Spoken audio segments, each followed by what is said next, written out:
Okay, thank you. I hope you'll edit it because I'll have all kinds of things which should not be said, but that's all right.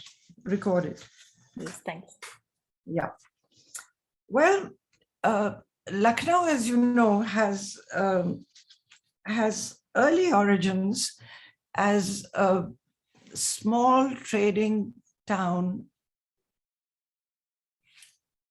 Oops, can I take this thing off my face or your face? I think you have to say got it. Yeah, okay. It begins, you know, it was a small village called Lakhanpur, but because it was so much in this heartland of Awadh, which is, you know, more or less coterminous with present day Uttar Pradesh, it was such a rich and fertile area that the grain market, the mandi, which was Lakhanpur, sort of started to attract a lot of traders and people who, you know, farmers would gather and so on. But it certainly had no semblance as what we would call a city.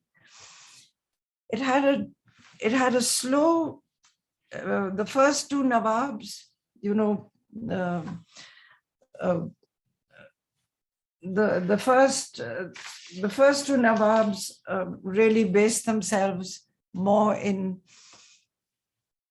Faizabad, because that's where they built their palace and their administrative base. They were Nawab was just the governor of Awadh, which was a Suba of the Mughal Empire. After those two, Shuja-ud-Dawla was the third of them. Safdarjung, for example, you know, he became the prime minister of the Mughal Empire, and he spent all his time in Delhi. And as you know, he's buried there in a very Lucknowi style, the style that was developed in Lucknow, an Indo-Saracenic style, but more Frenchified sort of lines to the architecture. The Safdarjung tomb is in Delhi and not in Lucknow.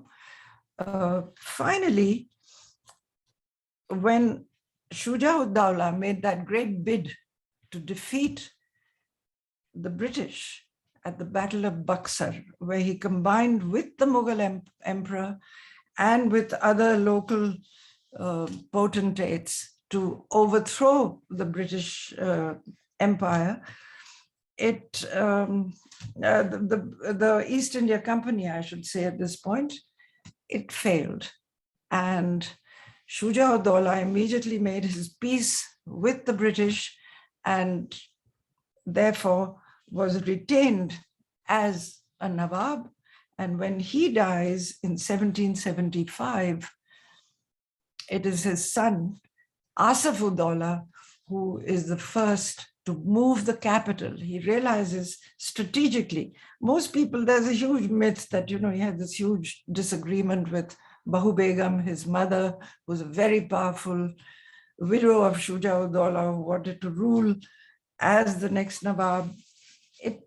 That is true. She was a very strong feminist style woman who would have done that, but Shuja-ud-Dawla saw that it was strategically more important to move to Lucknow because it was in the center of Awadh rather than being so far east. The reason for the eastern wing to have that domination was because Calcutta was on the east and the British were on the east. So people were focused on the east, but he shifted the whole focus of Awadh to its center in Lucknow. And Lucknow was to grow exponentially for the next 85 years under the Nawabs. The three main builders, and let's have a picture of Shuja-ud-Dawla. You should see how wealthy he is. If you saw his, the picture of his father, I mean, Asaf-ud-Dawla, this is Asaf-ud-Dawla. If you saw a picture of Shuja-ud-Dawla, they are Persians, they have come from Persia, And he's just got a mustache, a fur hat, and a brown woolen coat. He did not have brocade and jewels, but you see that Asaf-ud-Daula's move to the center and controlling the revenues better and giving the administration all its departments and heft, creating a large army, gave him the power to become one of the richest rulers in possibly the world at that stage, the world as it was at that time. He had certainly more gems than anyone I've seen. If you saw his portraits, it'd be nice if you can go to Google Images and look through the ropes of pearls and rubies and emeralds and so on that he wore. You won't see them on any European emperor or king any contemporary of his owned absolutely nothing like that. Not even in Persia, not even in Constantinople. You don't just get that kind of thing. So Lucknow becomes a very wealthy city. And but wealth, as you know, is always concentrated in a few hands. The nobility had it. What is this? My goodness. Am I there? Yeah, you were there. I'm Thanks. there. Okay, something has come up. Scholarship made easy. I don't know what I did.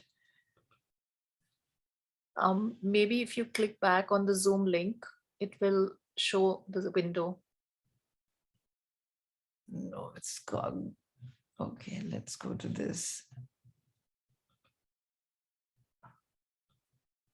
Okay, here we are. Sorry, I don't know. This Zoom puts in ads in the middle of your talk. That's really disgusting. Anyway, so cities have, those of you who are architects probably very well aware that cities have been, like all taxonomists, even cities have typologies.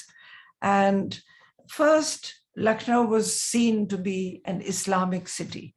And the core of Islamic cities, as Xavier de Planhol has written so brilliantly in his book on the Islamic city, was really a mosque, palace, and tombs. And if you look at Delhi, what remains of the Mughals are mosques, tombs, forts. I mean, that was the core. The rest sort of was, people lived in ordinary housing and that didn't survive the way, some palaces, yes, or big mansions.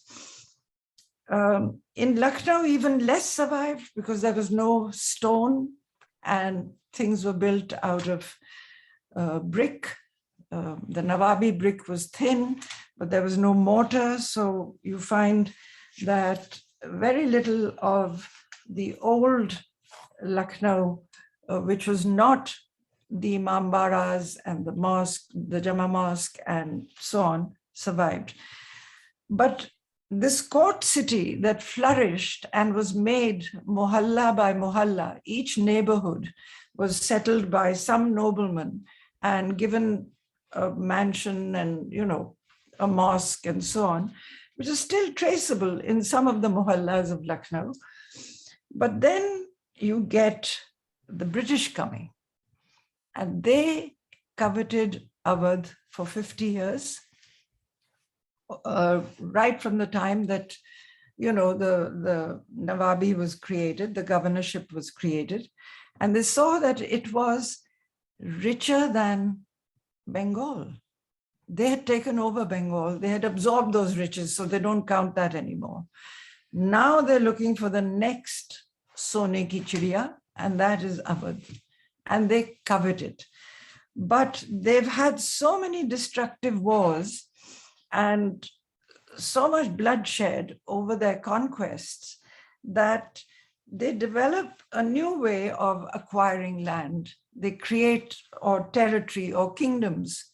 They create, as you all know, the doctrine of lapse, where a kingdom would simply lapse to the East India Company for two reasons.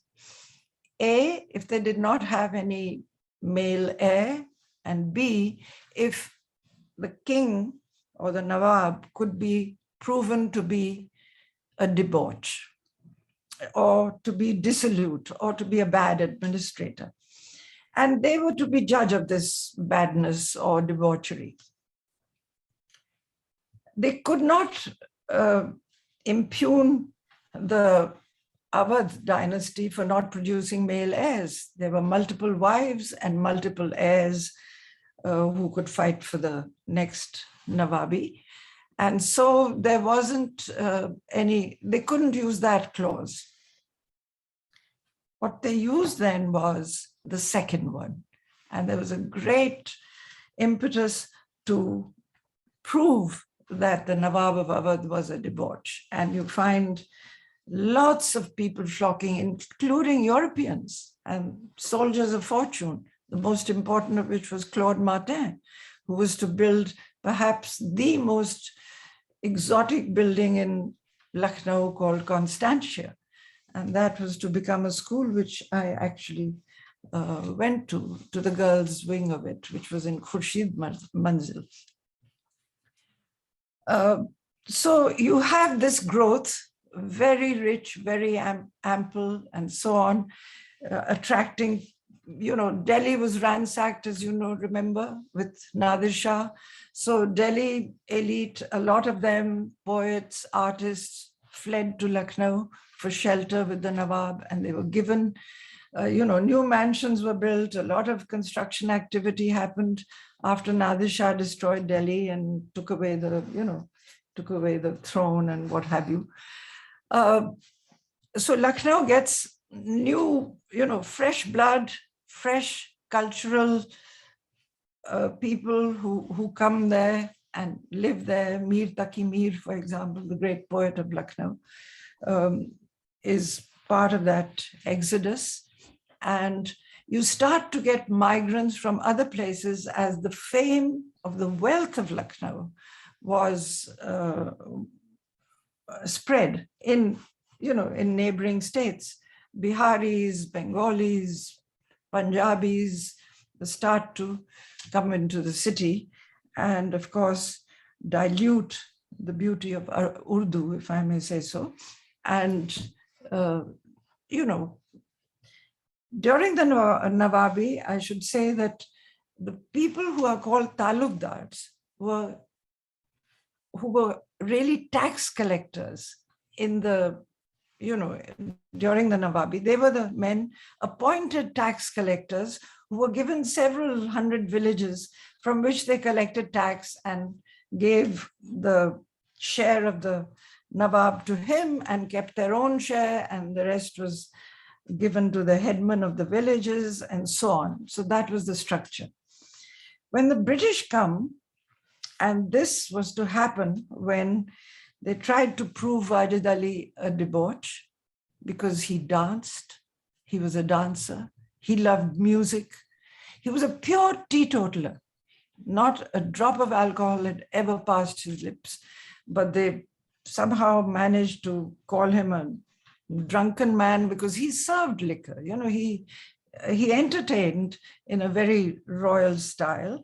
And with that indictment, they created a blue book, and then Wajid Ali Shah wrote a very, very poignant response, Jawab-e-Blue Book, and he was, as you know, exiled, and Awadh was usurped and annexed to the holdings of the British East India Company. But this was not to go quietly. This created the largest rebellion ever in the history of the British Empire, in any part, in any continent, Africa, Australia, the Americas. My husband was disputing that the American war against the British lasted longer than the siege of Lucknow. But I told him that that was not a rebellion at all. That was just a, civil. It was English against English. The Americans had not yet really fully become anything other than migrants from Britain who was seeking new lands.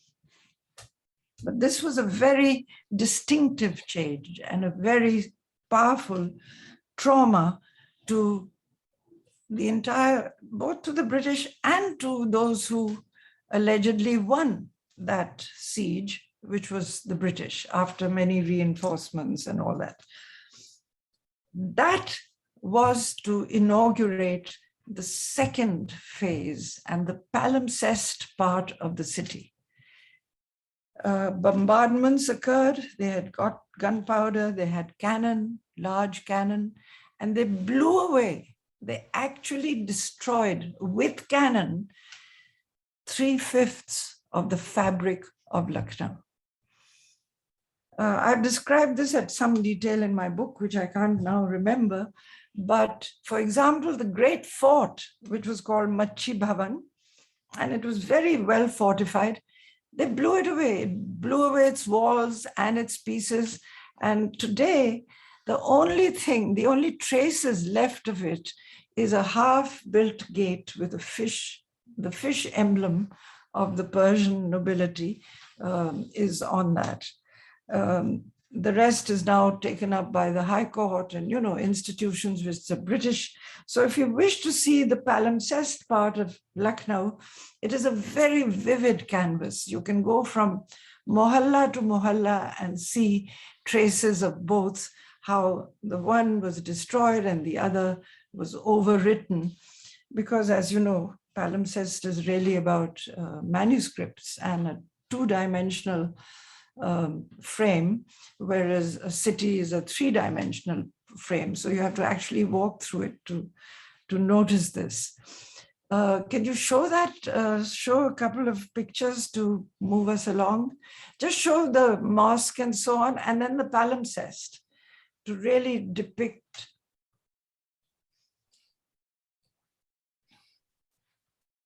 I don't know if I'm supposed to click on anything to see them, but okay.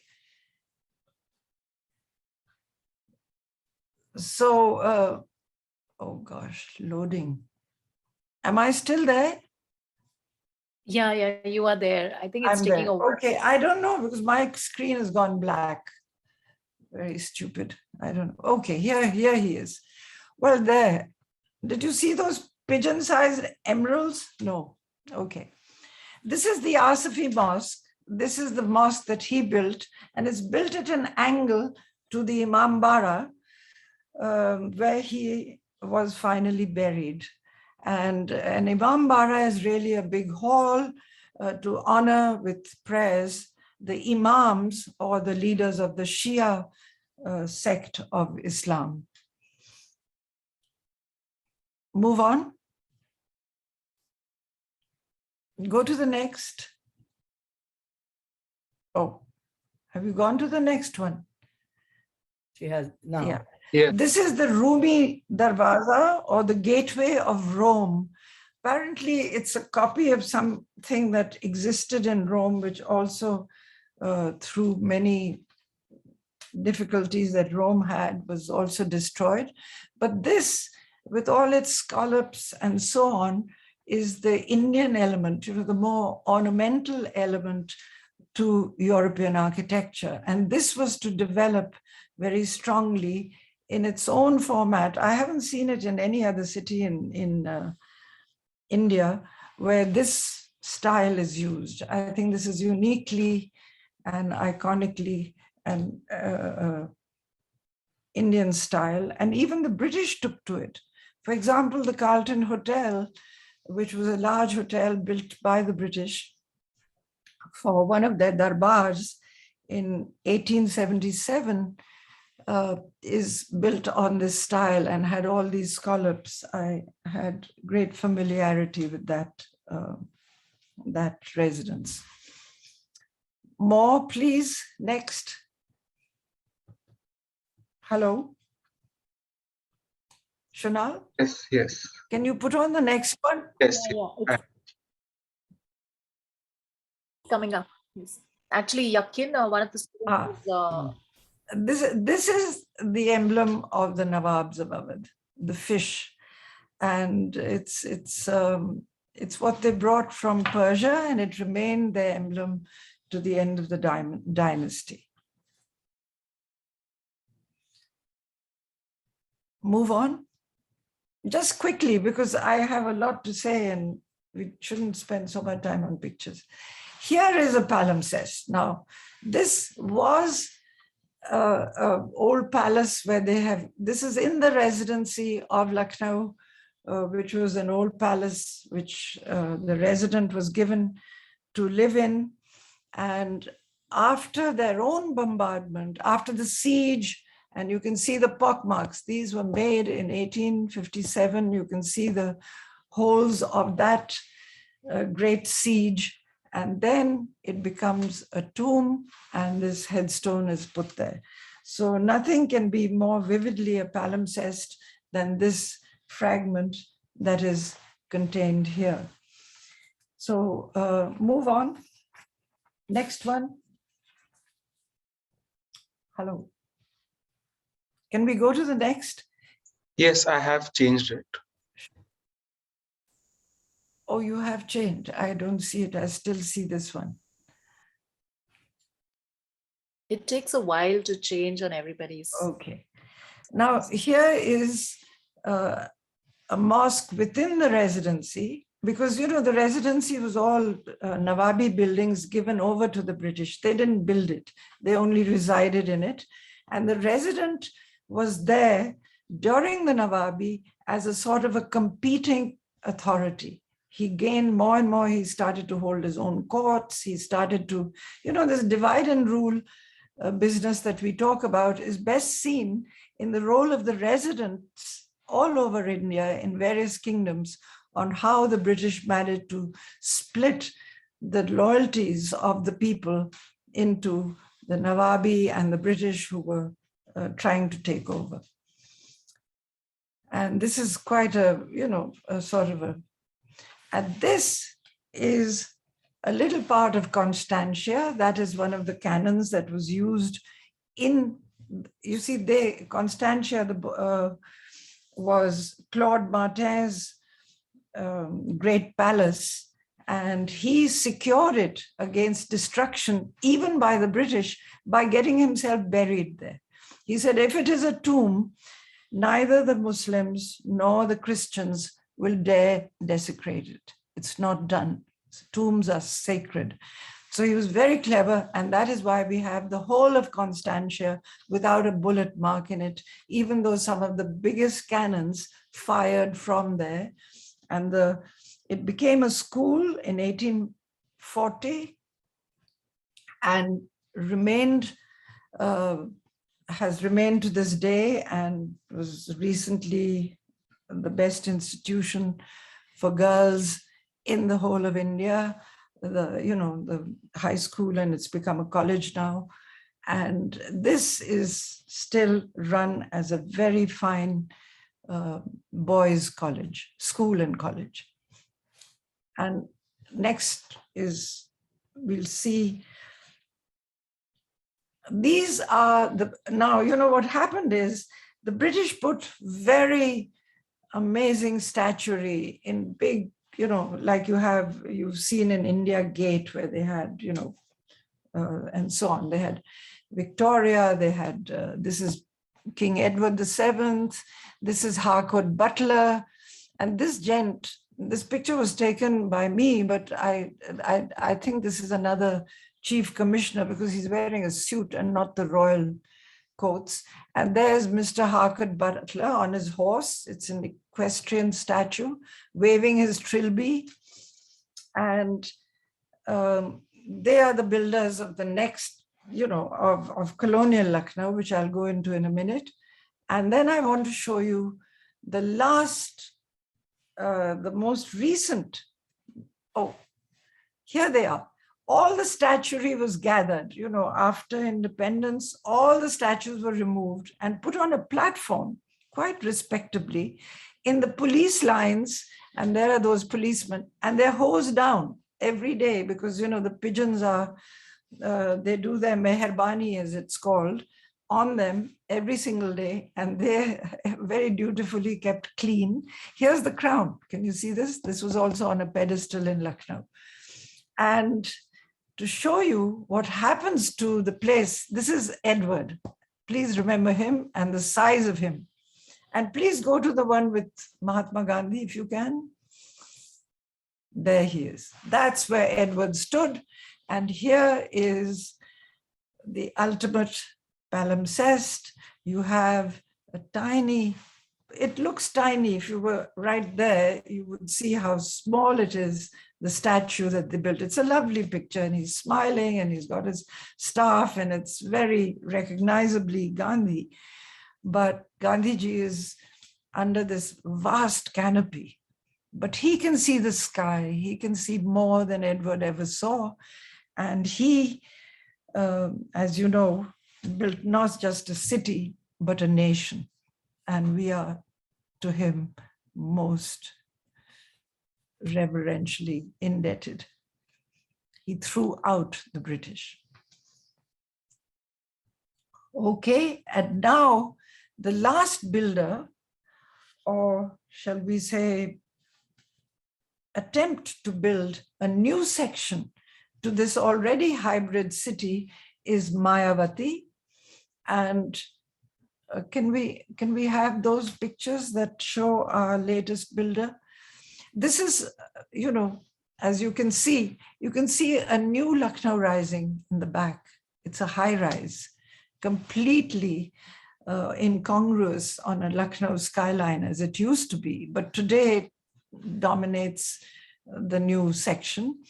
Here is, you know, we've had an Islamic ruler, we've had the Christian rulers, and now a Buddhist ruler. And here are the elephants that used to come and listen, among others, to Buddha's lectures. And she's built a park, however, it's built mainly in stone. There's very little grass or very few trees to actually give it the name of park. That's Mr. Kanjiram. They all carry bags. I don't know what they have in them, but you'll see Ms. Mayavati with her reticule, her little purse, always by her side when she stands next to. And she has immortalized herself in a great deal of statuary. I wonder when these statues will be hauled off to the police lines to be hosed and new statues replace them as power and politics change and so on.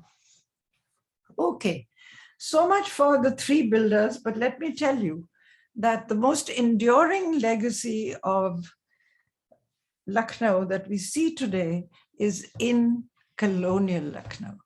I know people still think of it as the city of the Nawabs, but there's very little of that left. The entire architectural plan, the way people live, has changed dramatically. Let me just point to a few features which might be interesting to architects. For example, after the trauma of battle, Lucknow becomes a battlefield. In fact, my chapter is called Lucknow as Battlefield. They realize that it is the most dangerous place to have the kind of warfare they were used to, which was face to face and, you know, with cannon. Lucknow was a warren of narrow lanes, of mansions, of dead ends, of walled residences. They just could not penetrate the fabric of Lucknow where people lived. And this was so, aroused so much wrath and so much frustration that they decided to blow it away. And we lost some of the most exquisite mansions, which are captured in some paintings and some photography by the early photographers, the pre-mutiny, you know, from 1850s, photographers began to come to Lucknow and take pictures. And I've seen those albums, and they're really of a Lucknow which none of us could have ever seen or believed how magnificent it was. So the first thing they did is build roads. The PWD comes in as a force measure that is going to transform Lucknow. No more narrow alleys, big, wide streets. Why? Because of the need to secure Lucknow against internal rebellion, against the people. So you need wide streets to move troops, to move cannon, to move, vehicles which are carrying, I mean, these are not motorized yet, but there's still large vehicles being pulled by elephants and horses, carrying troops or troops marching.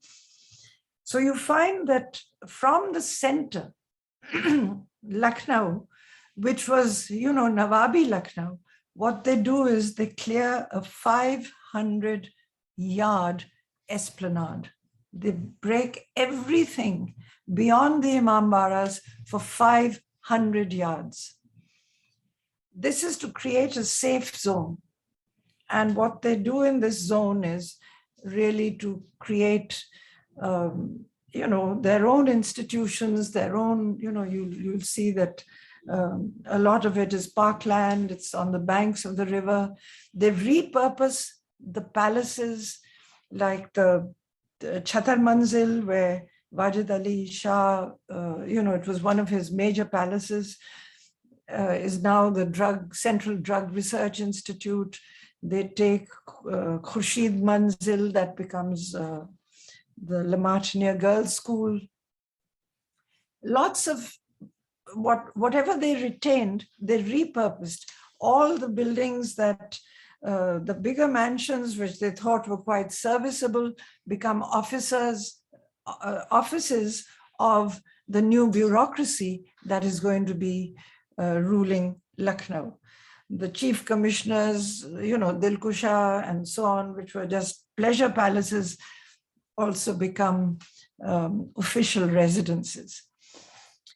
Beyond that, they build huge radial roads which completely cut across neighborhoods. So if you go into Lucknow, those of us who know it well, will see that the roads are at an angle to the buildings around them. They're not, the houses seem to be built in a crooked way, but it's actually the road that went straight through from end to end and made the entire building sort of look disorientated. Housing.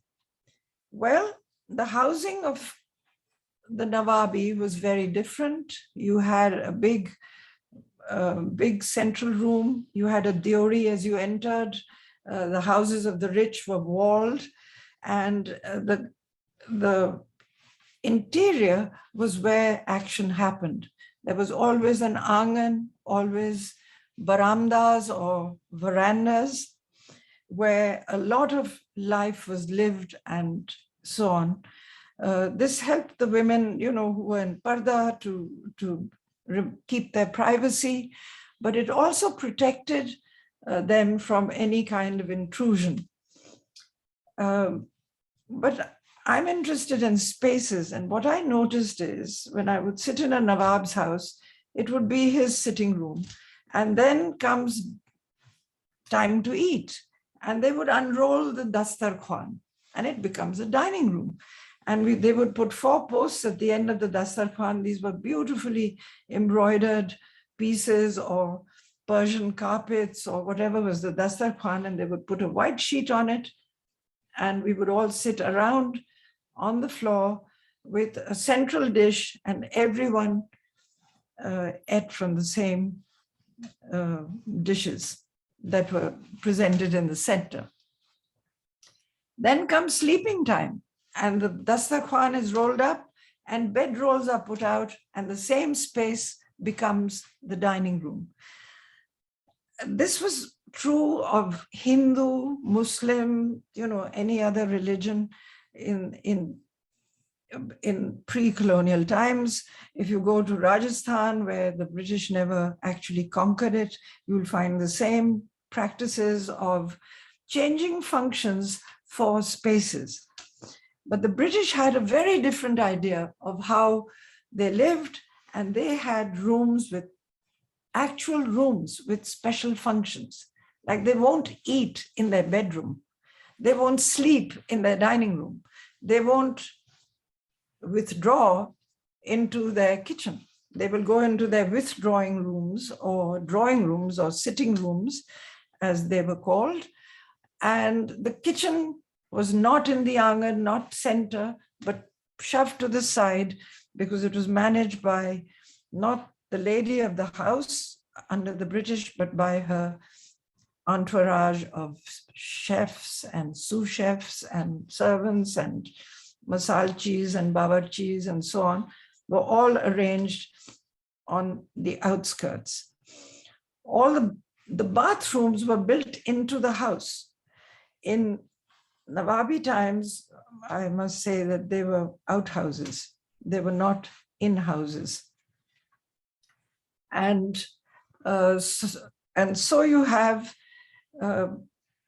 when colonial practices take over and city planning becomes a true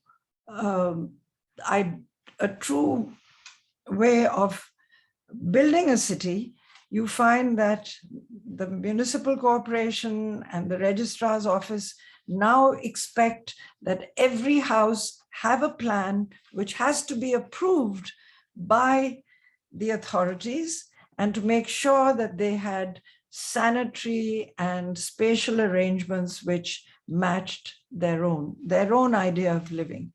And this is how you see when the British came in, they got rid of the Nawabi. The Nawab took 40,000 people with him to exile outside Calcutta at Matya Burj.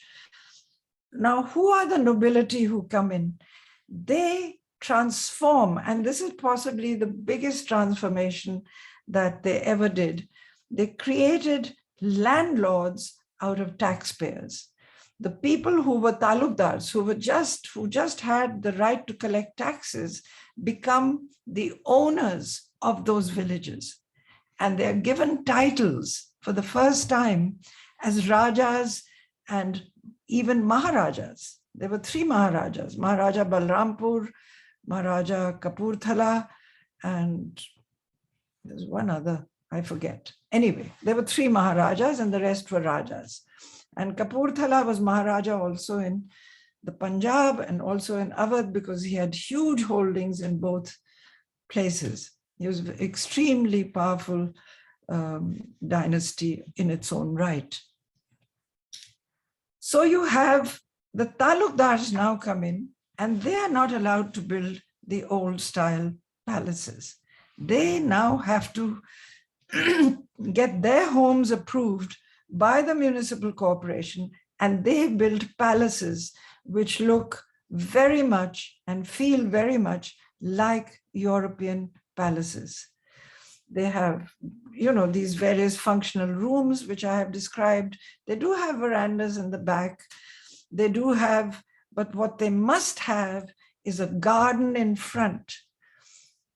The Nawabi house had integrated the outdoors by having angans and inside the house, whereas a special angan for women and a special angan for men, so that the gender separation could be maintained. But now the house is integrated. There's no gender separations, which I think is a good thing. But the garden, the household garden, the garden of the bungalow comes in. The bungalow, as you know, was adapted from the Bengali style of hut with the veranda in front and then 2 or 3 rooms inside, but it's always single-storied. That is a bungalow. And these older mansions were triple-storied. And, if you go into the chalk, there's still some of those mansions left. And you'll see that the ground floor is commercial, the upper floor is residential, and then there's in the back a zanana. All this is now much more integrated, and separated at the same time. Integrated, that the garden has to be, that the rooms are now inside, the bathrooms are inside, the servants' quarters are in the back, the garden is in front, and there's a low wall which keeps outsiders. There's a gate to every house. And this is what our architects have blindly followed. There's been no great innovation in how houses can incorporate features of these two very different styles of life. They have followed the colonial style, and most of the colonies, both in Lucknow, Delhi, or any other city which had a court city first and then was transformed into a colonial city, has that. And in Delhi, of course, we have the great, Baker and Lutyens build a whole environment for colonial occupation. And our rulers have continued not just to live like colonials, but very often behave like colonials. That said, we move on to, there are other palimpsests, not just these three-dimensional buildings which change and functions which alter, but I think the biggest thing that is closest to my heart are the huge cultural changes. For example, Urdu, that hybrid of Persian and Hindi grammatical structure, vocabulary taken from Arabic, Persian, and Sanskrit, becomes one of the most beautiful languages ever spoken by the human mouth. And that is slowly supplanted among the elite. Now I'm talking about the elite because the people often spoke Awadhi, and particularly the talukdars who came in from the villages. They had been kept out because they didn't know Persian and, speaking this urbane Urdu. So they were kept out. They were not allowed to wear silk.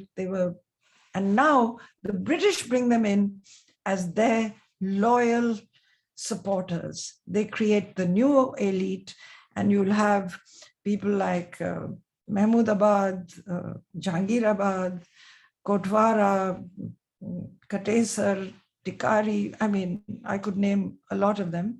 I call most of them uncle because my own family had some dubious ways of becoming talukdar. It was very easy under the British.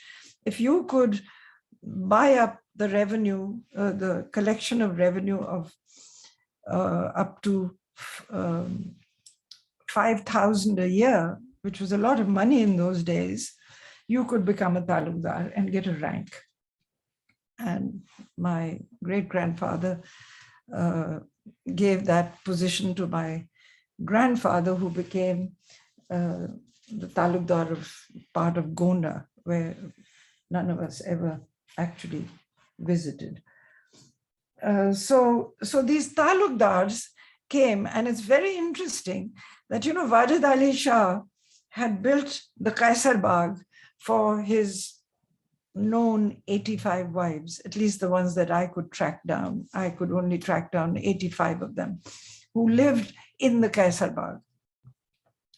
When the British came, they saw that these were rather pleasant apartments and they didn't have any reason to destroy them, though they sacked them and collected 26 barrels, and these are huge barrels, of jewelry from these apartments, which belonged to these begums, and they were shipped to England, and many of them became the property of British nobility, and some of them that were really exceptional are in the crown jewels in London, in the museum, in the British Museum.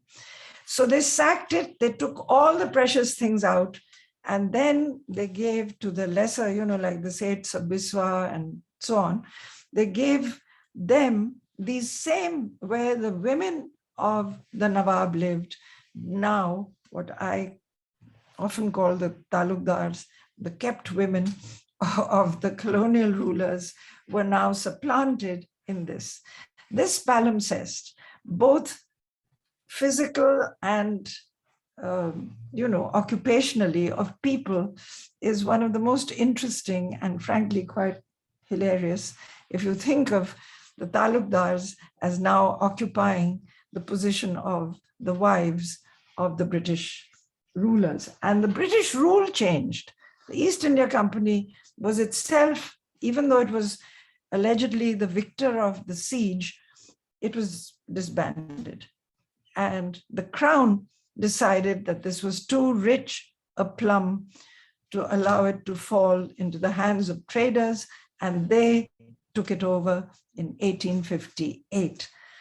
And that is the beginning of the British Raj in Lucknow and its colonial fabric, which I have been discussing. But things change. Lucknow was the capital of Awadh and very grand, even though much of it was destroyed, but a lot of these palaces came up. Hazratganj was refurbished into a very great, what would be called, sort of like the Connaught Place, but quite straight because they built a straight road through it. With great European shops, great sorts of the new consumer goods readily available, tailors who were tailoring clothes in the Western style, and so on, restaurants, and of course, Mayfair, which showed cinema. The mushaira and the poetry-loving people of Lucknow now took to cinema, to cricket matches, to flower shows, to dog shows. That's how they competed. No more pigeon flights, no more cockfights in the market. Those were seen to be rather primitive sport. And you get cricketers in their whites with, willow bats and wickets and all the rest of it. Gulli Danda becomes a street game rather than a prized competition during the Nawabi. Kite flying almost vanishes because people used to fall off their roofs, so they just say it's a very silly sport. And you find that while these things still continue in small traces, you can have a kite flying festival after Sawan in Lucknow. The main thing is that the new culture and mainly the new language, English, becomes the spoken language of the elite in Lucknow. This is aided by the creation of very enduring institutions. Their schools, which were run mainly by missionaries. There were nuns from Ireland who created Loreto. There was, of course, the High Church Anglicans who had La Martiniere, and then there were lots of other Catholic missionaries, St. Francis, Christian College, and so on and on. Almost every member of the elite, and today, every member of even the lower middle classes want to attend an English medium school. That was such a deep and lasting change that it is hard to believe that we ever spoke Urdu for our normal discourse. Here I am speaking in English because that's where I was educated and that's what I learned to speak in and write in. We should then, I can't not say something about my courtesans because they had been a very strong cultural feature of Lucknow. Much of the cuisine that we value, which has existed in, which has persisted in Lucknow today, the yakhni pulaus and the gulauti kebabs. These were made in the palaces of the Nawabs and in the kothas, what should we call them, where the courtesans lived. Now, the very word courtesan, which is really a translation of the word, which corresponds to the word tawaif, you can't have courtesans without a court. And the court is gone. The patronage is gone. The talukdars try to become, they have some mujras and mushairas in their homes, but it isn't the lavish patronage of the Nawabs. And so these courtesans also migrate. They go to Hyderabad. Some wind up in Calcutta. There's a strong element of Lucknowi culture in Calcutta, which was brought by the courtesans. They go to Murshidabad, they go to Hyderabad, they go to other capitals which the British haven't yet or will never take over, or if they do, they leave the court intact, as princely states. And there are about, 2/3 of British India was really princely states. So that's where they disperse. But where is their influence today? Can we still find them? No, you can't find real courtesans anymore.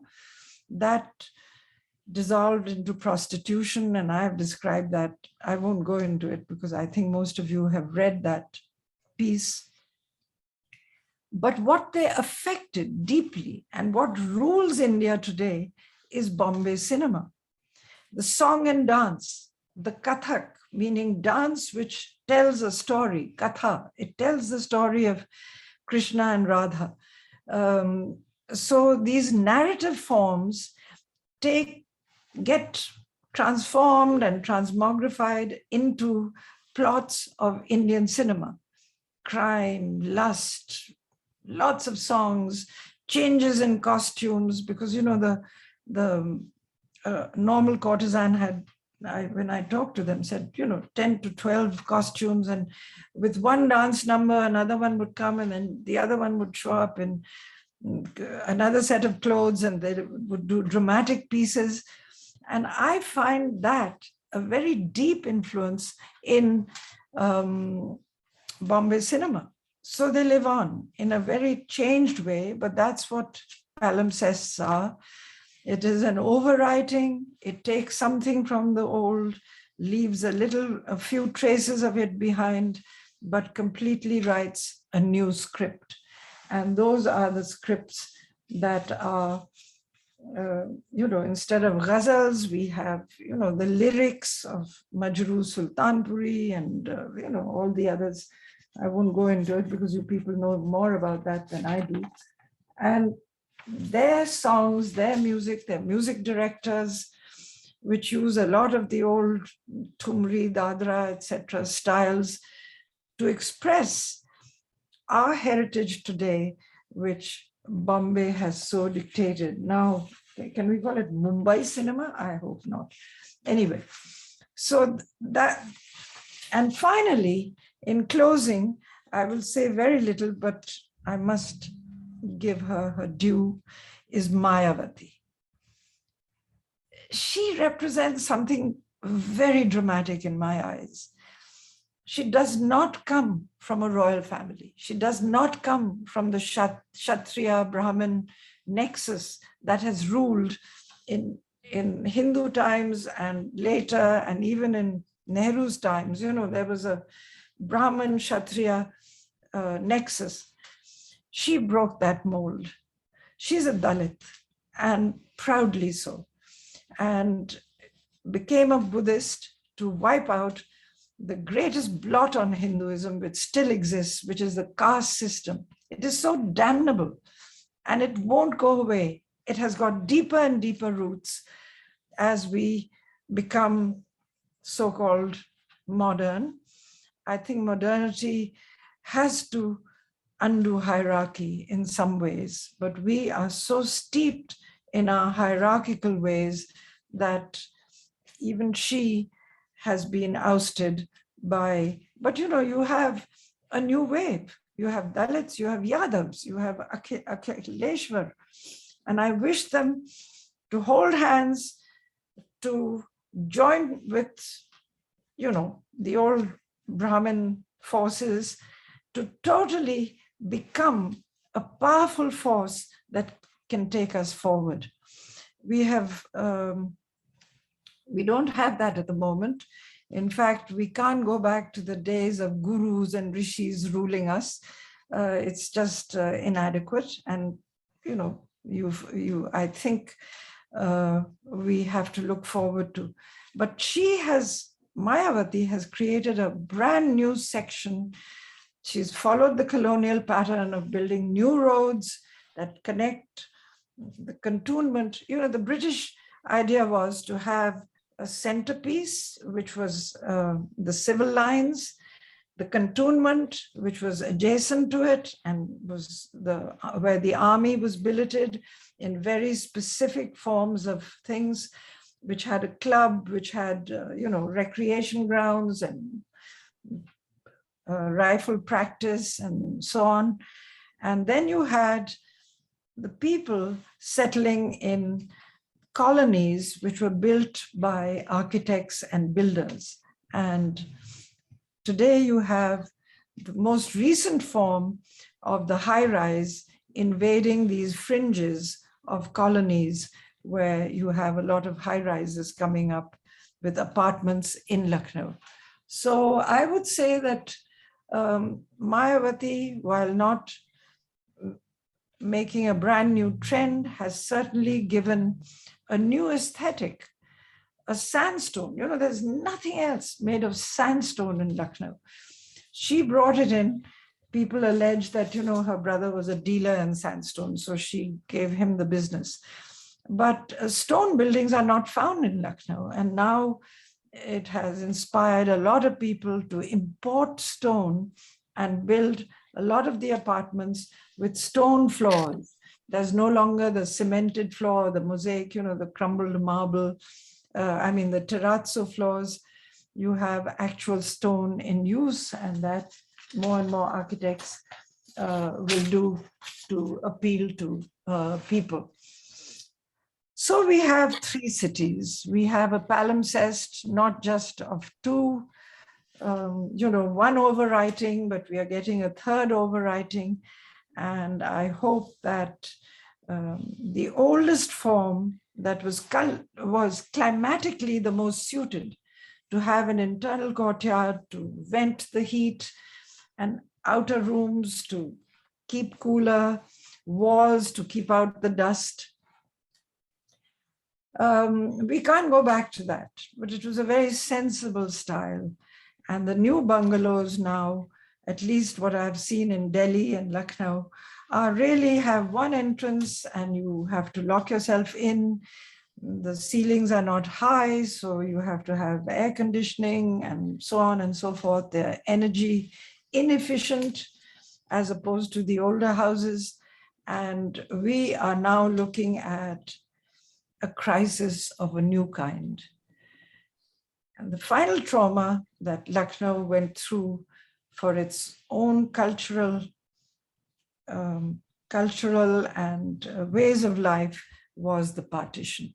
It didn't happen in Lucknow. It didn't even happen close to Lucknow, but there was an influx of refugees who were mainly from the Sindh and the Punjab, who were Hindus, and an outflux, egress of much of the nobility that remained, the Muslim nobility, that was in fact implicated in the creation of Pakistan. They were very keen on that. They're the ones who created Urdu as a language for Pakistan, where no one had ever spoken it. They were Punjabi spoken. But they took their Urdu with them and forced it down Punjabi throats. I heard a Pakistani woman say, "Meri te zaban vingi ho gayi hai, Urdu bolde bolde." My tongue is now crooked because I speak Urdu. So there it is. These things happen. History changes things. Nothing remains the same. And for Lucknow, I wish it a more cultural future, because it seems to cling to the past, which is diminished beyond belief with very few patrons, and it hasn't quite developed into a robust new city. The most robust part of it are its educational institutions, and that part has been very well managed as time has gone on. But we don't have an IIT, we don't have, we haven't built new universities, we just have Canning College, which became Lucknow University. We need more of that. We need better schools for the ordinary populace. And I hope that the citizens of Lucknow have both the creativity and the love of their city to keep building it as time goes on. Thank you. I don't know if That's a lovely thought. Wishing Lucknow a cultural future. That's very well said, and it sums up the essence of what history is. That it doesn't change; it just gives a direction forward.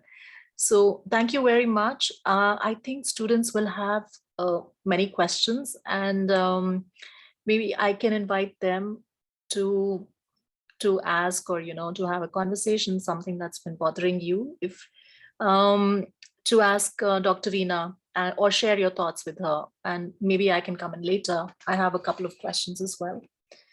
I welcome questions. I'm sure that I'm a very questionable type, so please go ahead.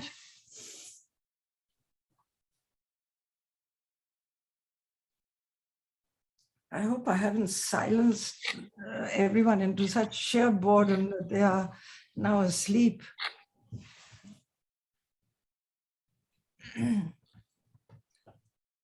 So maybe I can begin. I think they just need some ice breaking of sorts.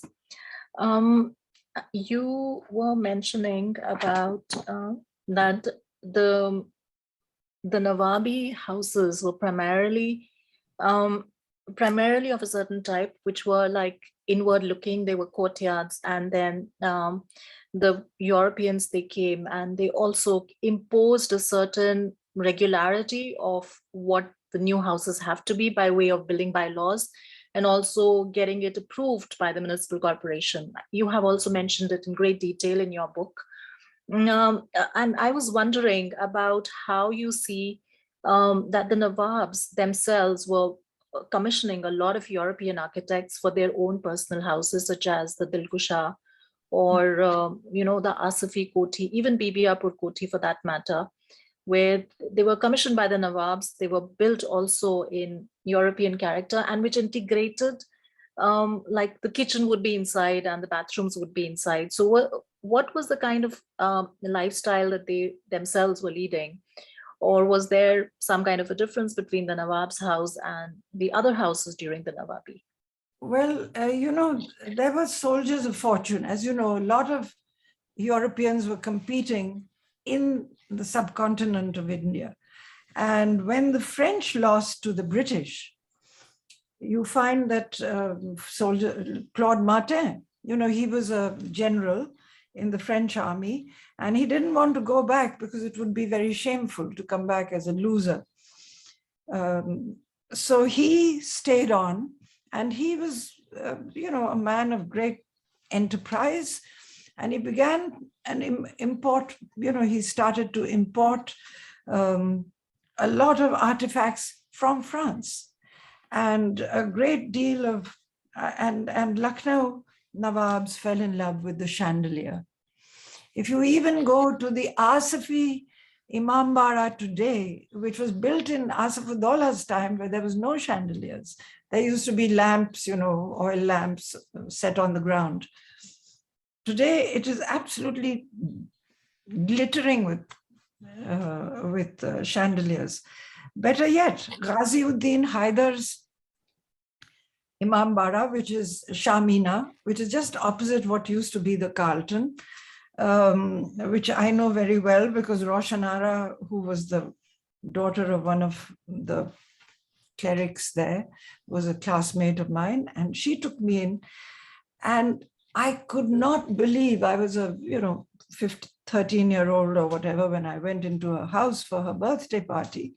Their birthday parties never was done quite before In the same way, there was a birthday cake. This is in the Imam's house.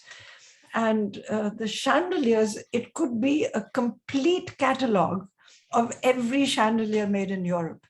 If you go back to Lucknow, please go and take a look at the chandeliers.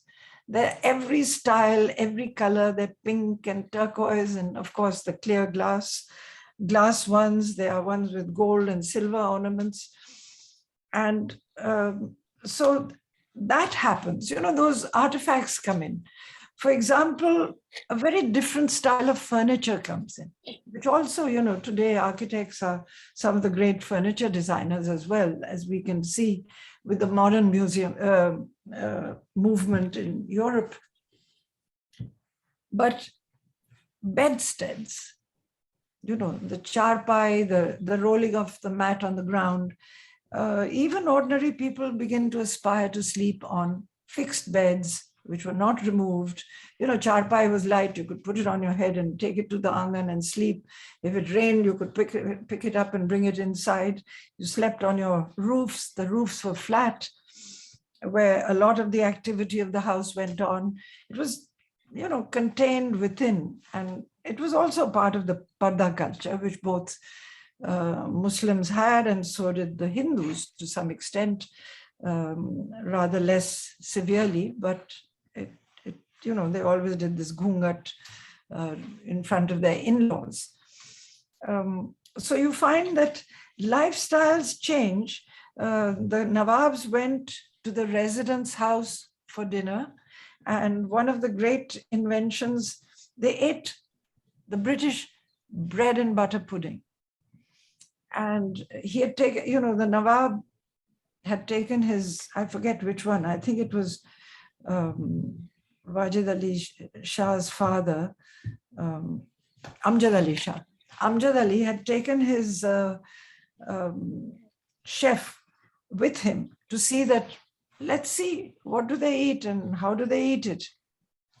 Firstly, all that cutlery. Just totally baffled, what do you do with knives on the table? We keep them in scabbards, they're articles of warfare. Then he was given, this soup, which he didn't understand. Then he was given this piece of meat, which was so big, he had to cut it himself. We have curries where all the meat is cut for us and you just eat the pieces. This was very different. And finally came the bread pudding. And he fell in love with it. And he told his chef, Iska namuna ghar pe banega. And the bread pudding is actually become a Lucknow staple. My mother would not have guests at her home without a bread pudding.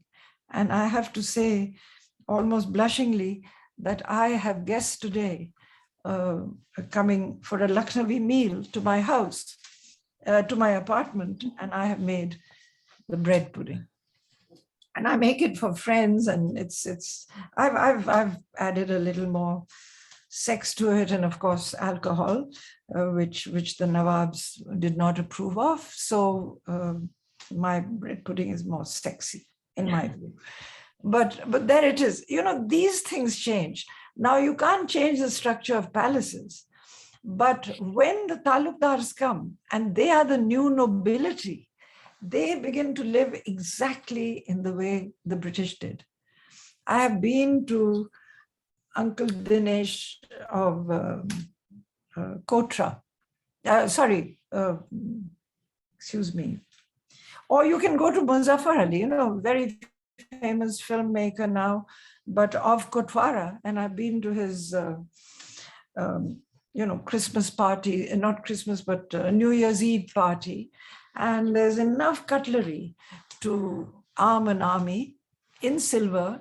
And if you go to Jimmy Jahangirabad's house, where I went when I was, first time I ever went, I was 15 years old, and they were honoring a British American academic. And my grandfather took me because my grandmother was very old fashioned and she wouldn't, dress up or go to a place where meat was being served. She was a strict vegetarian. So I went along, and even I was baffled at the kinds of, the fish fork and this fork and the slicing knife and this knife and that knife. And the food produced was a complete hybrid between yakhni pulaus and the big roast, raan, which was both in the Indian style and in the British style, with British herbs. It was such a baffling and complicated meal that one didn't know how to eat a yakhni pulao without my fingers, and I didn't know how to eat a raan without the knife and fork. And that was the kind of mix that begins to happen in the homes of the nobility. I think the poor people went on eating in thalis. If you go into Brahmin homes, they were eating in thalis, they were eating puri, aloo, kumra, the food of the Brahmins, which is absolutely delicious, by the way, but it doesn't have meat in it. The meat really comes from a more Muslim side of things. And today you can't eat a meal in Lucknow without meat and so on. And I think this Hindutva will fail because it is refusing, it's such a backward look. It's not an intelligent look at Hinduism. I have taught Hinduism and I feel insulted at what has happened to our own culture, what we prized in Hinduism and what we thought of as being a Hindu meant. We've lost our moorings once more. We are in a total crisis, in my view, and I hope that the citizenry of Lucknow will once more point the way to a new kind of Ganga Jamni. We can call it Gomti and Sabarmati culture, which will become the new norm for a much more integrated, a much more, peacefully managed place than the kind of place it is turning out to be. Thank you. There is another question, and it's typed in the chat. I think I'll read it out for you. This is by Arul Paul, and Arul Paul is an audience in this group. He is also co-authoring that book that I wrote to you about. He's my co-author. His question is, thank you for your invaluable work on Lucknow and for sharing your thoughts with us. Unfortunately, as I'm on the move, I'm unable to ask you this in person, but I'd love to hear your thoughts on gender and sexuality in Nawabi Lucknow. Was there a difference in the way masculinities, feminities, and other gender expressions and the relationships, intimate or otherwise, between these identities were expressed during the Nawabi period? And how were these expressions viewed and judged by the colonial enterprise and by future generations? Okay, well, I'll be honest. The only time that I even got any interchange on sexuality was when I visited the courtesans. And you know the story of how I got there. And it was really towards the end of very extensive afternoons spent there talking to them that it even emerged that they viewed their clients as really clients, not as people with whom they were making love or that they were giving anything of themselves. And they talked about their nakra, which I have described at great length in my piece. Getting the headache, getting, I have to go and make the pan and I have to bring this, and always deflecting from that. And it also emerged that some of them had same-sex relationships. And this is when we read Rekhta, Rekhta poetry, which is Urdu poetry, you see that the beloved is also a male. The voice that is writing the poetry is, of course, male. Most of the shairs were male. There were a few women poets, but they didn't get the same status as the male because they weren't going to mushairas. And so you do find that happening. But if you just take it as, as a norm, Well, everywhere in the world, there are same-sex relationships, and the more we understand it with a greater open mind, the British had a very, oddly enough, they had a very closed mind. For example, they discovered after the mutiny, after what they called the mutiny, they discovered that 1/4 of the people of their soldiers who died was not in combat, but with venereal disease. This was horrifying. How did a quarter of the population of soldiery, which was, at the peak, it was 5,000 soldiers were billeted in Lucknow. Think of a quarter of that dying of venereal disease. Now, how did this spread? Not all of them were going off, true. Syphilis was brought in from the New World through the soldiers, but it would be completely naive and frankly stupid to think that there was no homosexuality among the soldiers, which spread it internally, because soldiers who had never been to a kotha during the Nawabi or to the Lal Bazaar, which the British set up, a very specified area in the cantonment where they kept 100 women.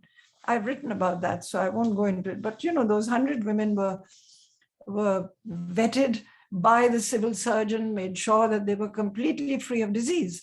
And yet the disease is coming. So naturally, they created lock hospitals where venereal disease was specifically treated. They had infectious diseases hospitals, but then they had lock hospitals which treated only sexual diseases. Now, how are these diseases spreading? You would say that, there were curfews in the cantonment. No one was allowed out after 9 p.m. The bar was within, the people were not allowed to sell liquor except on licensed premises, because, liquor is supposed to enable a lot of sexual activity, which I think is also a bit of, anyway, to get back to this, that they would not, I found a couple of letters by a colonel who wrote and said, what we have to monitor are they were barracks, and barracks are single cells where soldiers were billeted individually. They said, we have to not keep them from going out. We have to keep them from meeting each other in the barracks. And he was promptly sent back to England for being a bit of an upstart and saying the wrong thing. And homosexuality was completely excised from both the archive. I just found very small bits of letters which suggested this, but another friend and colleague of mine, Anjali Arundekar, has written a whole book on homosexuality in the archive, which she found in Bombay and in other places. But Lucknow was pretty strictly purged of any such traces. So that's what I have to say. We don't have much of that. And as you know, maybe, what's her name? Our short story writer, Kathur, I know her, I can see her face, but her name is eluding me. Sorry about that. But, she wrote that famous short story called The Quilt. You can look it up. Isma Chugtai. Isma Chugtai. And she did write about that.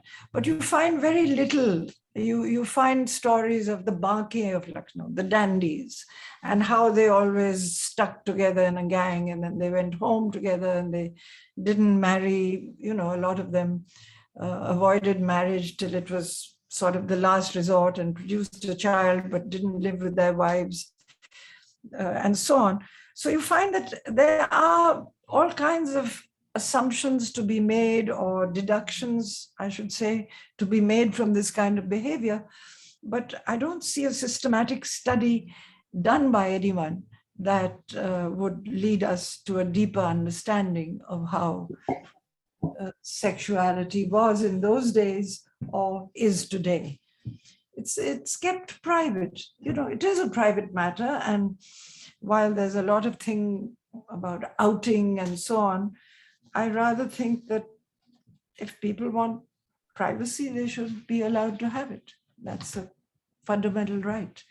So that's what I have to say about it. I don't know very much more than what I did write.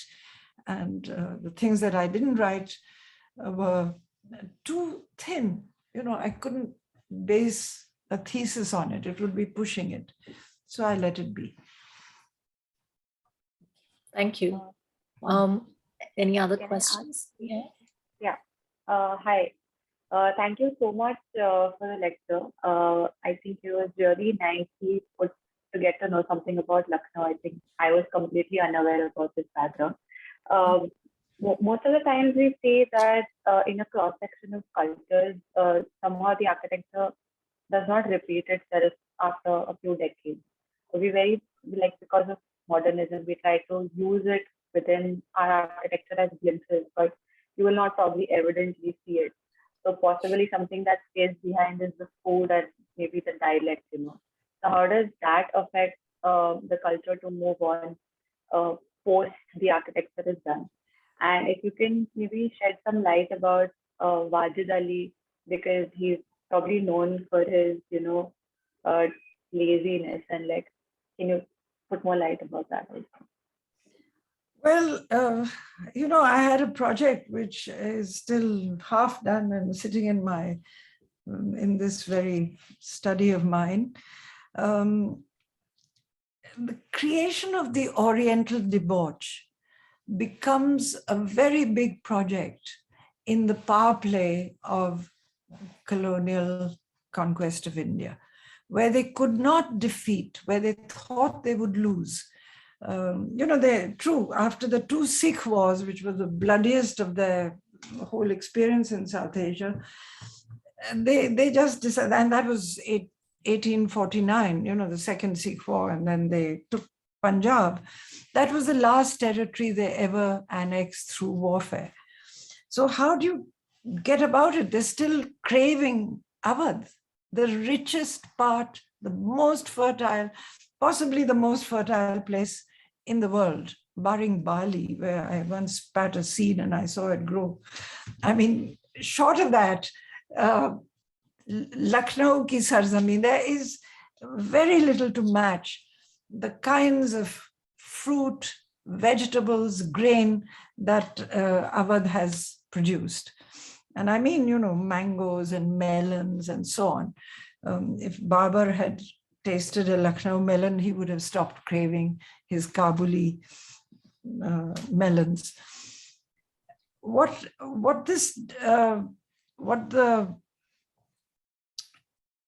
debauch does is create an excuse to take over.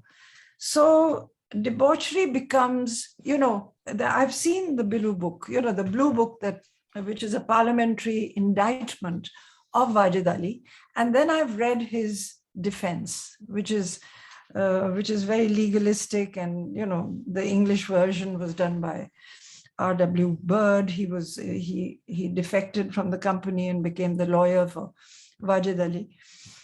And those two documents are very gorgeous. You could write a whole book on it, which I don't want to write a whole book, but I do want to write an article if I'm still able to do that. What are the signs of a debauch? He gives money to singers and dancers and boon companions. They have the highest incomes in the city. Why does he give it to them? He gives money to pigeon fanciers, people who keep flights, people who are managing his, these dovecotes or whatever they are called in English. He gives a shawl to a singer, a huge, big, beautiful chatouche to a singer, which even in those days was a very valued and very rare object. Not many people have chartouche because they were for men and they were the size of a bed sheet today. These shawls which women wear are, just cut up chartouche.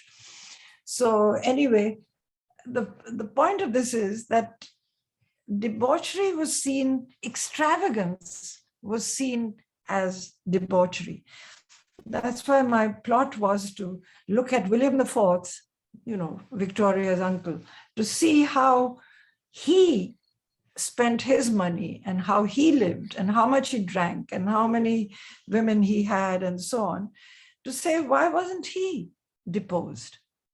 If this is your standard, your moral standard, your moral compass, then why was it not used against William IV? Why was he even built a fantasy, something that looks straight out of the Arabian Nights, or better yet, straight out of Nawabi Lucknow in England. I've visited it. I've seen the structure, the architecture is astonishing. It has turrets and domes and all the rest of it, exactly like you would have a palace or even a mosque in Lucknow. He sort of adapted it to being a palace. So the debauch has these signs that they said, how does he spend his time? Wajid Ali was a very wealthy man and he had a very well-run kingdom. You can't have people migrating to Awadh. If you look at the signs of what shows the health of Awadh as a well-run administration, well, people are leaving Rajasthan, people are leaving Bengal, where the British are, because they, the zamindars there who have become landlords also, they're beating their peasants to pay the tax which they can't pay because there's been a drought or death in the family or the death of the ox or whatever, some calamity, and they haven't got a good crop and they have to pay that price. So their lands are being auctioned. So all these landless are converging in Awadh, where the British haven't done this yet. The new regime is going to put that in force, and you find that once the talukdars become the landowners, they have a reputation for great cruelty themselves, for great tyranny. So they're not looking at tyranny. They're looking at actually generosity, actually extravagance. So I was trying to do a sort of create two kinds of moral models and say how they are hypocritical in what they actually admire and what they actually give so much opprobrium to in a place like Awadh. And in other, there were 9 or 10 very important places seized, because of so-called debauchery or mismanagement or whatever.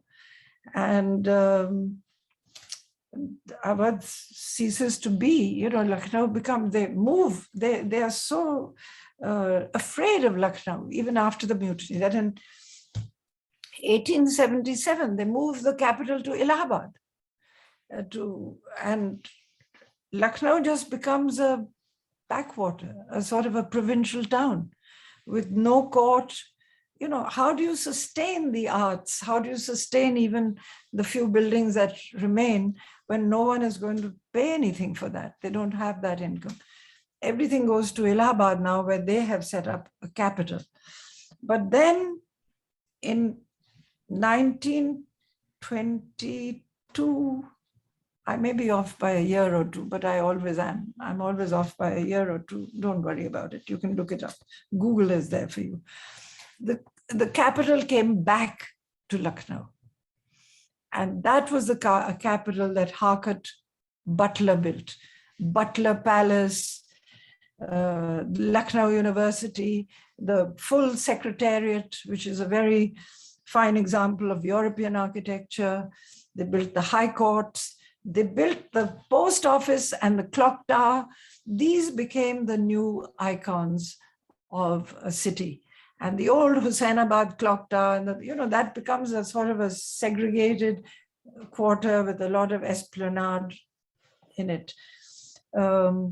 You find gorgeous palaces of the talukdars, really beautiful. I've been to, I would say, at least a dozen of them where I was invited, and not when I was doing research, but as I was growing up.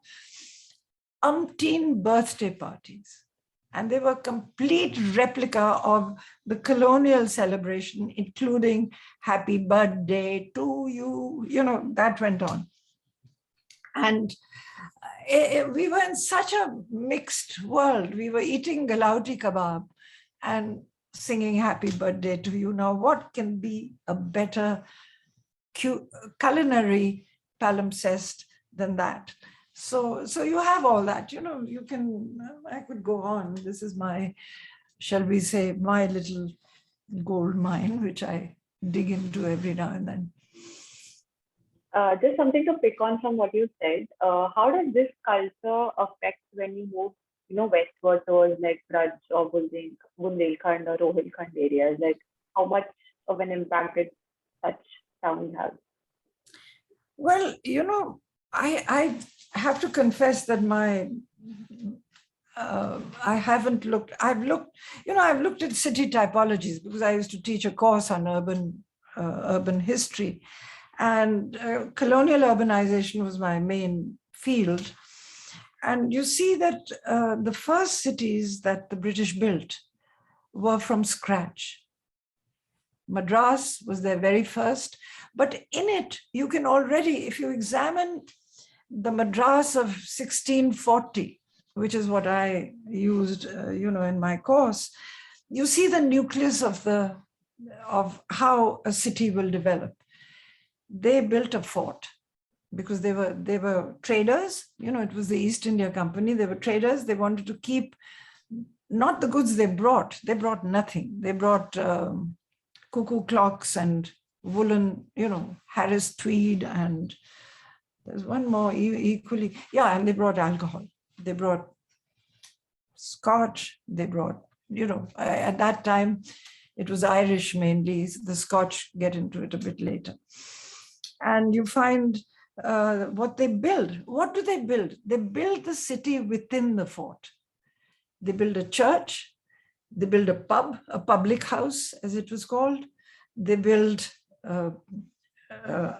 bungalow, houses, individual houses for the officers, barracks. So there's a cantonment. And if you just enlarge this small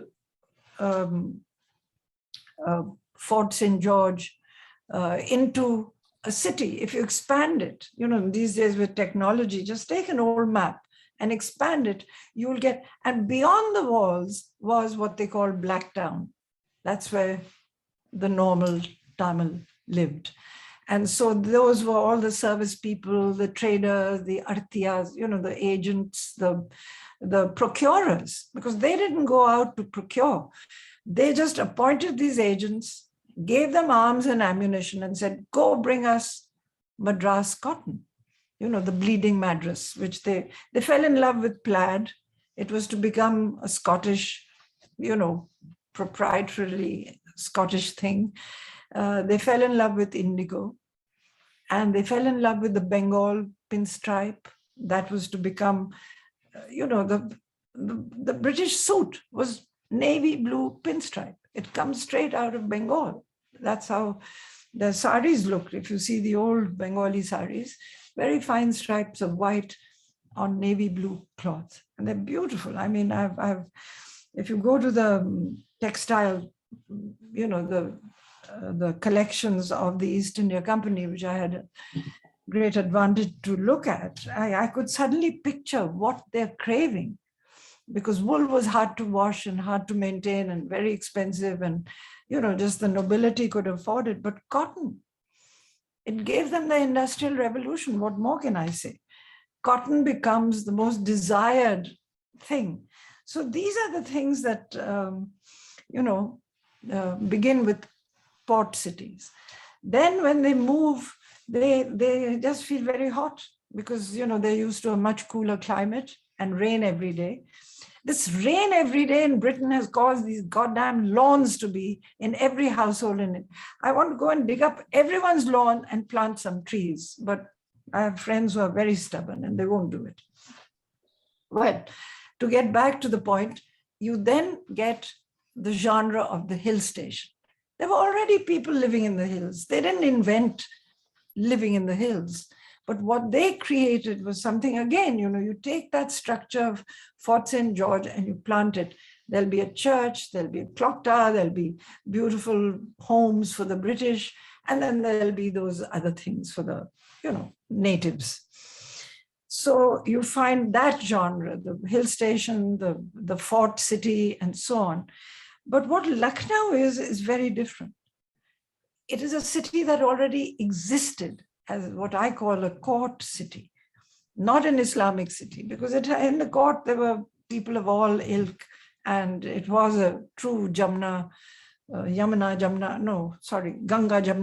culture or whatever.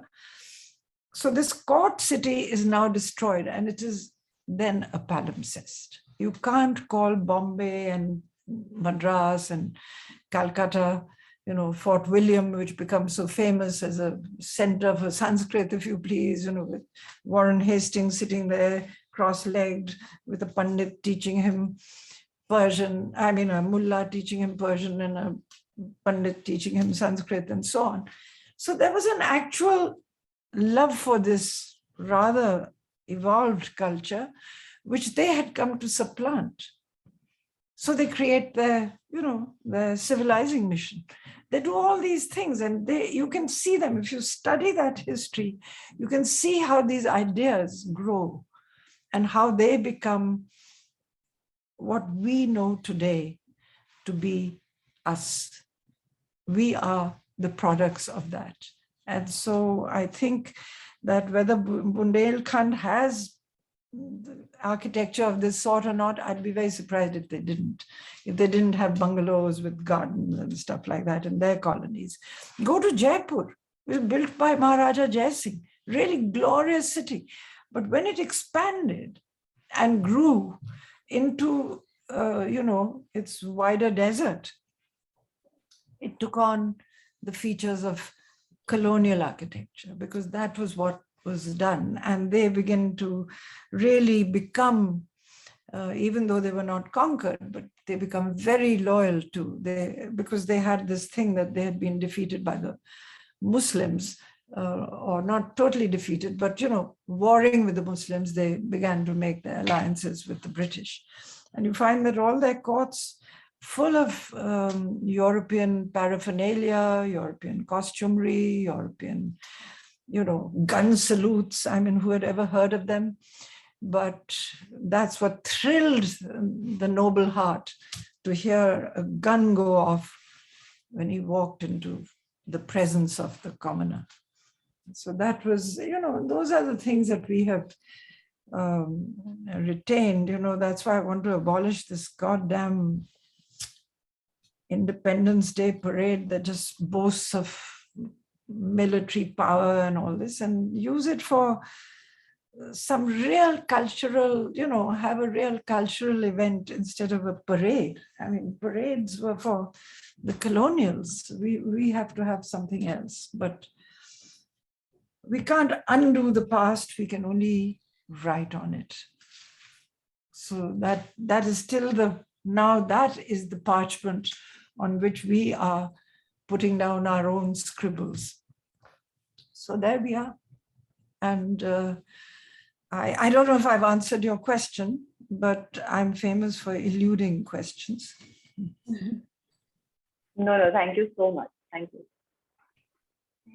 Yes, Shunal, I'm waiting for your question. No, you began with it, sorry. Yeah, I did. I started. Yeah. So Pranjali, you have a question, right? Yeah, I have a question. So, hi, ma'am.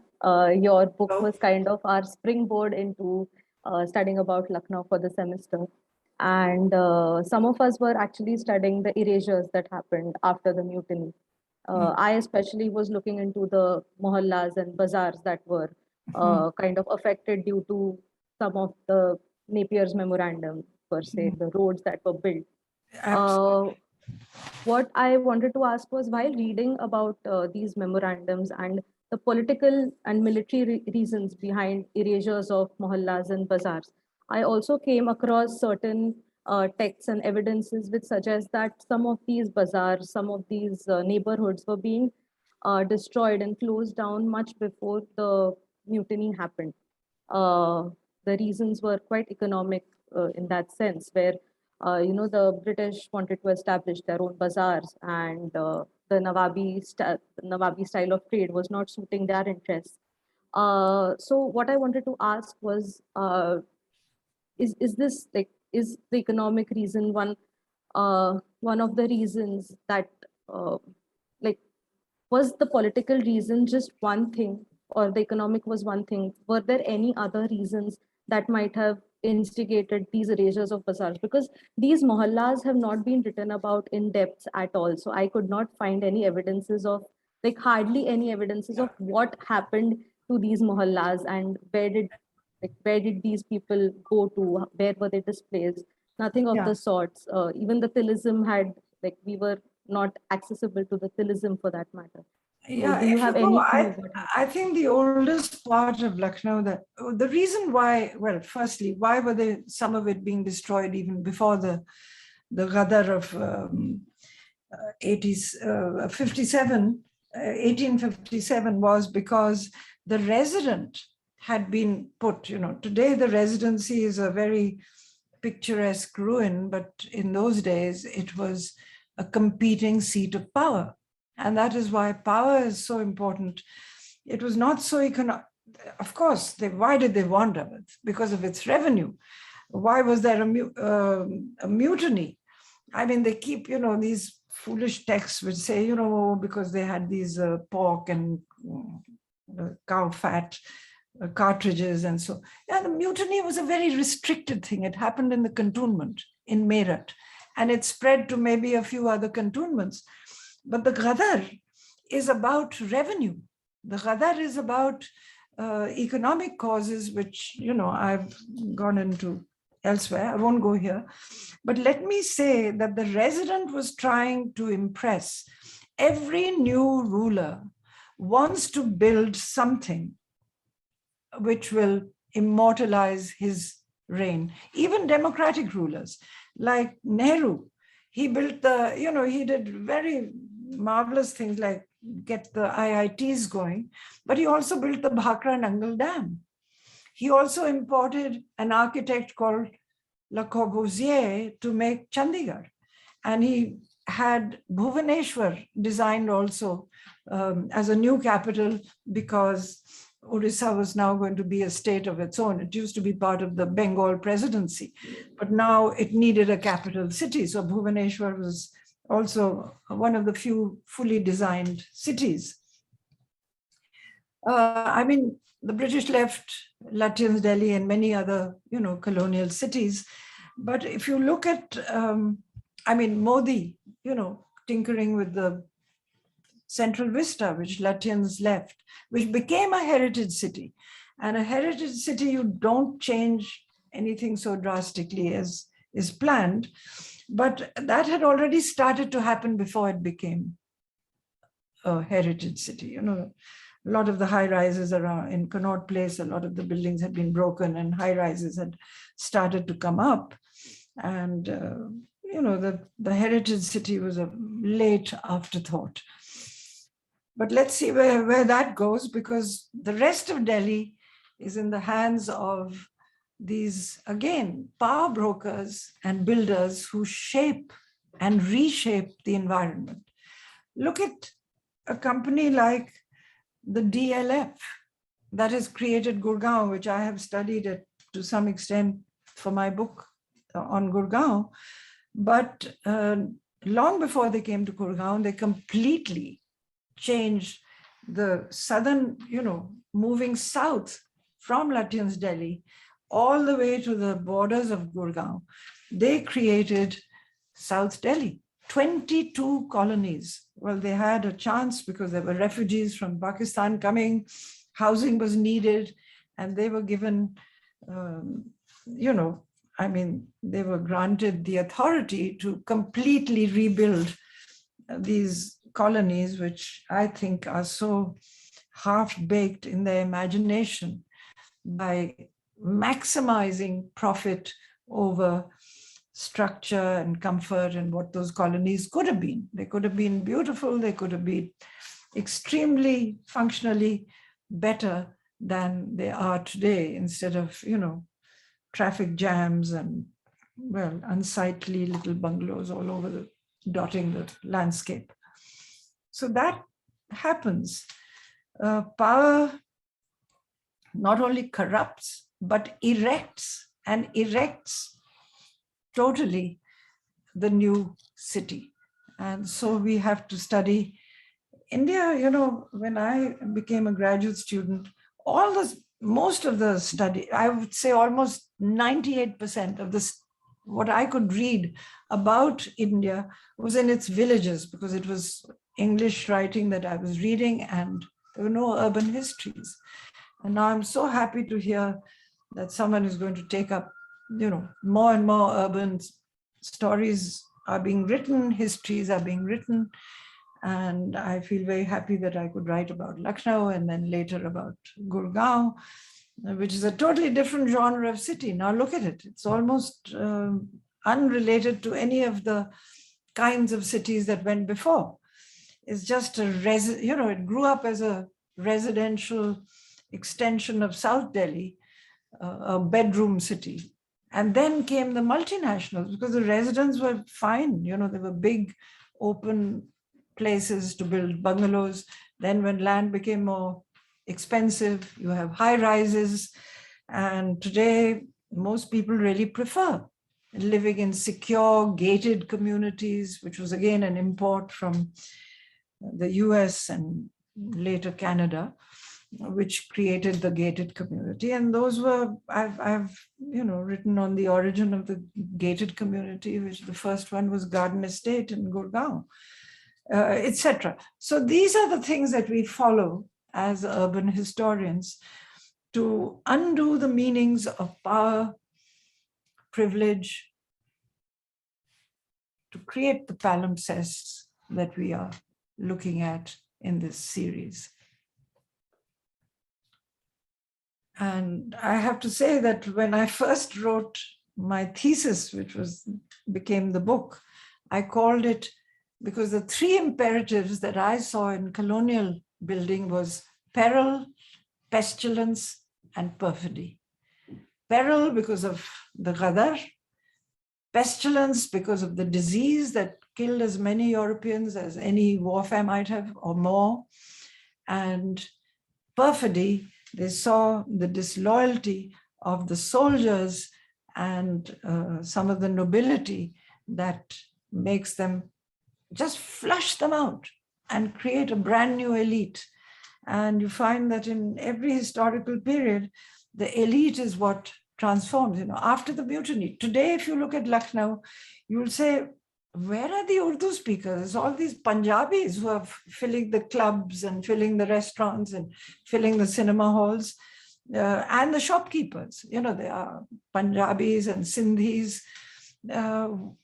Only the chalk has a little bit, and even there, they are mainly this kind of ethnicity that you'll find, because that's what happens. The elite has to be changed, and you need a loyal elite to stay in power. And that is why even in a democracy, you will find that court building goes on, and there are courtiers in every prime minister's house. And that is, a relic, we can say again, a palimpsest, relic of the past, which has continued into the most democratic structures that we have otherwise honored in parliament and, elections and so on. But there's always a power elite that remains, and that is how governance continues to be done in India today.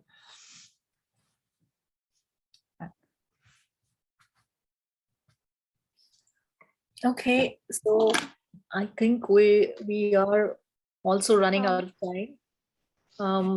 We have been in I this. had a question. Yes, Yeah. Shriparna. Yeah. Okay. Uh, uh, Hello, ma'am. It was very insightful listening to you. Thank you so much for that. I had this question. So, the East India Company and the Awadhi Nawabs had this arrangement between themselves that, where the Awadhi coffers of wealth were made accessible to the company, and thus, in a way, Awadh had been sponsoring them. So could you throw some light on how this came about and what exactly in reality was the nature of this transactional relationship between the Nawabs and the company, which went on for generations until they finally seized Lucknow? Well, you've hit on a very crucial point, which is that the one thing that the Nawabs were not willing to yield, they were willing to buy their cuckoo clocks and their chandeliers and dress. In fact, Ghaziuddin, was the first Muslim ruler to wear a crown. They always wore, safas and things. No one ever wore a crown. And you can see that all his portraits have diamond crowns and, very highly jeweled crowns. He was, he gave up the title of Nawab and he became king. The kings of Oud is what they were called. But the one thing they hung on to was a control of the revenue. And the British kept saying one of the biggest complaints they had is that the revenue is being wasted. And it's being wasted on the frivolity of the court. There's a continued complaint. If you read the parliamentary papers where these reports used to be sent up, because the company had to explain what they were doing. And these books are available both in India and in London. And I've been through, decades of this writing. You find that because they would not give up, they wanted to put the Nawabs on a salary. You will get this much to spend every year. And they said, what nonsense, this is our money, we will do what we like. So they had to then finally annex Awadh before they got hold. But if you look in the Billu book, when he was in exile, they actually managed to salary Wajid Ali. They gave him 12 lakhs a year to spend while he was in exile. And he built, by the way, in Matya Burj, he built another little miniature Lucknow, which very little of it remains, but it's still there. And he was given 12 lakhs a year, 1 lakh per month. And what he did with that money was to send it to his, his wives left behind. Not all of them could come. He sent it to some courtesans. He sent it to some beloved musicians. He tried to keep that patronage alive till he dies in 1883, 84. I'm off by a year, but that's okay. So that's what happened. He ruled from, kept those connections alive. And in fact, I would never have found the courtesans had his letters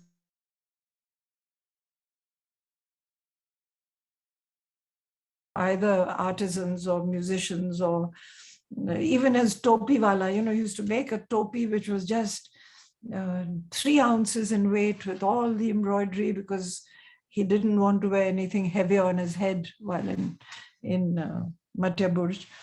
Those letters were intercepted. They never reached the people they were addressed to. They were intercepted by the British. And when they saw that they were of a frivolous kind, they weren't about, military incursion back to regain Lucknow or anything, just harmless about keep up your music, keep up your dance, and so on. And it was, his Parikhana becomes the Maris College, and today is the Bhat Khande School of Music. So it has 3 incarnations in its own right. So this these letters were intercepted, and they bound them up into dockets and put their red seal on it. And that's how I discovered a bunch of letters. That's all that was left. The other letters are, more in fable than in reality. But I found the letters to these women, and I couldn't read them because it was all in Nastaliq and very, very stylized. I don't know. He wrote beautifully. He wrote 100 books. Can a debauch write 100 books? I've written 4 or 5 and I'm exhausted. I mean, you can't do it. You can't be a debauch and be a literary person. So there you are. His writings, his letters were intercepted. And when I found them, I went to the Persian department they were written in Persian, not even Urdu. So I went to the Persian department at Lucknow University and then found my key. And it just was so lucky that his mother was still a Tawaif. And to him, I am eternally grateful for opening that door to me, which I would never have found. And he was my password. And so I could go in and find a world which was really fading and dying when I worked in the 1980s with them. And from 1976 to 1986 is basically when I did my research on the courtesans. So that was that. It's Lucknow is today the city of mourning. And yet there are lots of green shoots, lots of malls coming up and everyone is, there's a new wealthy class. There's the old world is hardly there. I've lost very beloved friends. I've lost Salim Kidwai, who was, very beloved to me and also a fine writer and was writing on Begum Akhtar. All those big hastis are going, and we were thinking we were actually going to invite him for this lecture series, Salim Kidwai, and we just learned the sad news a few months ago. Yeah, I was very lucky to meet him at Sanat Kada, where we sat and had our last cup. I didn't know it would be my last cup of coffee with him. And we joked and laughed, and he said, Likho, write about the new Lucknow, Veena. There's a lot to write about it. And that has stuck with me, but I'm such a, almost purblind, and I don't know if I can do it. I wish I had a young person to come along with me, because I know how to see and I know how to write, but I can't read. And that's, I can't see a printed page. I can't go into the archive. I wouldn't have to go into the archive, but I'd have to go into the secretariat and so on. And the new administration, God help us, I'm not happy to go there at all. So, yeah, if you are visiting Lucknow anytime soon, let me know. If I'm around, and I'd be happy to accompany you. If yes, I have been to Lucknow every single year of my life, even though I've lived more than 50 years in America. I've been to Lucknow at least once a year, if not more times, except last year. Now, except this year. This year I was there. I was in Gurgaon for 6 months, but I couldn't make that trip to Lucknow, COVID and all this stuff. And I was losing friends to COVID. My own brother had COVID. I mean, the whole thing was so upsetting that I didn't go to Lucknow. And I want to rectify that if things are better next year. And even if they're not, I'm going to just mask myself and wear pull down a topi and get there. So I'll see you there. We'll be in communication. Yes, absolutely. We will be in communication. Yeah. And with that, I will want to wrap it up, even though we could keep going on, but it's quite late here. And I think we all need to get back to our dinners and things like that. So thank you, Dr. Veena, for your time, for your scholarship. It has been a real privilege, and we learned a lot listening to you firsthand. It's actually, I mean, we are all like having a fan moment here. So thank you very much. And we will be. Thank you. I'm honored, and I hope that you are the future architects and that you will build with more climatic, environmental conditions in mind, and not build these houses that need so much energy to keep them comfortable, that you will plan, take some from the old and some from the new, and create an environment of the future which will sustain this earth as much as its people. Thank you. Thank you.